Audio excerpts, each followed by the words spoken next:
La patience, cette vertu des saints, des sages, des grands hommes, détaillée dans les textes sacrés comme la voie d'accès vers le territoire du salam, de la paix. Cette vertu est souvent confondue avec la passivité, l'attentisme, la lâcheté. C'est le drame de notre époque, enjoliver vertueusement nos défauts a posteriori. On se ment, on s'habille de vertu, là où en réalité il n'y a que fuite, déviation, lâcheté, passivité, dépendance affective, conformisme, idéalisation, soumission et peur. Quand je dis que la patience est confondue avec la passivité, je pense déjà à toutes ces femmes qui ont, entre guillemets, patienté face à un conjoint violent, maltraitant, infidèle. Nombre de récits relatent qu'on les a invitées à patienter car la patience les amènera au paradis. Cette injonction sociétale à être patiente ou plutôt passive amène à normaliser les injustices, les rendre tolérables, acceptables et donc à les encourager. Cette passivité protège les bourreaux et impose double peine aux victimes, celle de subir l'injustice et celle de se taire face à cette injustice. Je pense également à toutes ces victimes d'inceste à qui l'on impose le silence, la minimisation des dits faits. Car oui, la passivité a un frère jumeau, celui du tabou.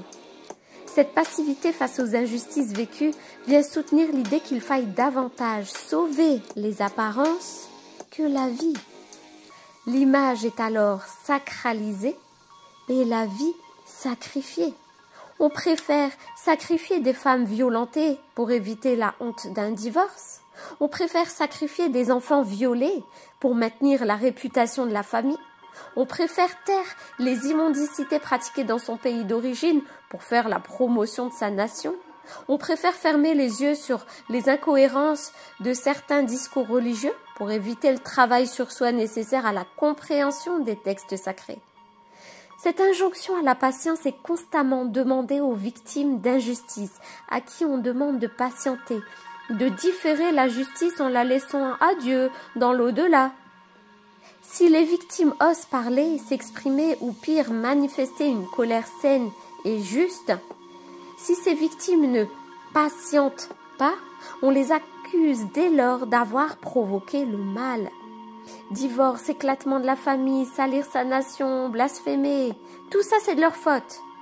Dénoncer le mal est aux yeux de ceux qui maintiennent ce système du tabou comme faire le mal. Je reformule, car la nuance est importante. On accusera celui qui montre du doigt le feu d'en être l'auteur. Mais alors, cette passivité est non seulement aux antipodes de la patience, mais elle est surtout criminelle. Elle laisse proliférer le mal et accuse injustement les victimes s'ils cherchent à le dénoncer. On retourne le crime sur les victimes. Si à l'avenir vous entendez ces appels à patienter, sondez dans vos cœurs toutes les conséquences que cela implique. Nous avons ces dirigeants au pouvoir, cette économie anthropique, cette pollution, ces problèmes sociétaux, économiques et géopolitiques, car nous avons été passifs pensant être patients. Nous avons voulu sauver une image au détriment du vrai et de la vie. C'est cela la matrice, et chacun a la sienne. Que cela soit clairement dit, il est temps de sonder ces mirages intérieurs au risque de se couper des miracles divins. La vraie patience, quant à elle, est aux antipodes de la passivité. La patience n'est pas l'attente, elle est plutôt à comprendre comme l'endurance et la persévérance dans l'accomplissement des vertus, la rectitude face à l'adversité et le déploiement de son alignement coûte que coûte. Peu importe les intempéries de la vie, on marche sur le fil de sa droiture intérieure. On ne tombe pas dans les illusions, les lâchetés, les identifications qui emprisonnent, les familiarités, les alliances communautaires, nationalistes, sectaires qui nous imposent doucement mais sûrement de sacrifier notre être profond pour le groupe. La patience n'est pas d'endurer l'injustice et de ce fait la laisser proliférer, mais plutôt d'endurer les conséquences de la dénonciation de l'injustice qui en résulte. Mise au ban, embargo, accusation, harcèlement, chantage affectif, exclusion, rejet. Voilà la nuance importante.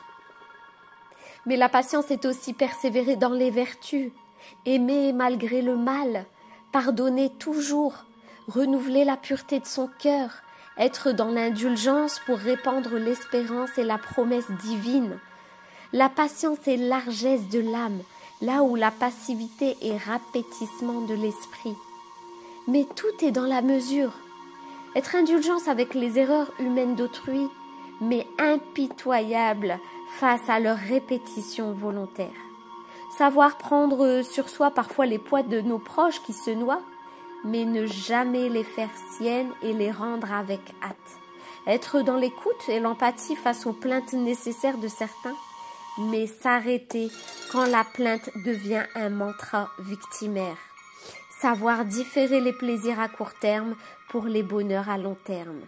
Car oui, la patience ouvre à une vision à long terme, un horizon large. On appelle ça l'inhibition. C'est ce qui caractérise le passage du stade infantile au stade d'adulte. Savoir inhiber ses désirs de l'instant pour les différer à plus tard, sous une autre forme. Je veux manger des sucreries de suite. J'inhibe cette pulsion en mangeant d'abord mon plat de légumes et en m'offrant pour dessert des fruits sucrés, car je sais que c'est meilleur pour ma santé. Je vois à long terme. Cette inhibition fait contre-pied à ce système qui cherche à la faire sauter pour amener l'humanité dans la régression psychique et pulsionnelle, l'impatience farouche. On l'observe, une humanité compulsive, noyée dans les stimulus et tentations à court terme, dopés, qui veulent toujours plus et toujours plus vite. L'impatience est devenue une véritable pathologie civilisationnelle.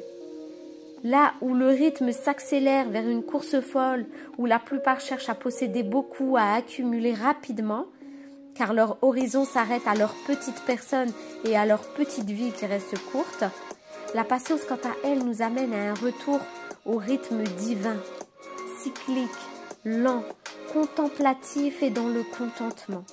Elle nous invite à faire taire nos désirs qui sont insatiables pour lui préférer la voix du cœur qui sait se contenter et contempler les milliards de richesses qu'elle possède déjà en elle et autour d'elle et qui sont les témoignages de l'amour infini de Dieu pour nous.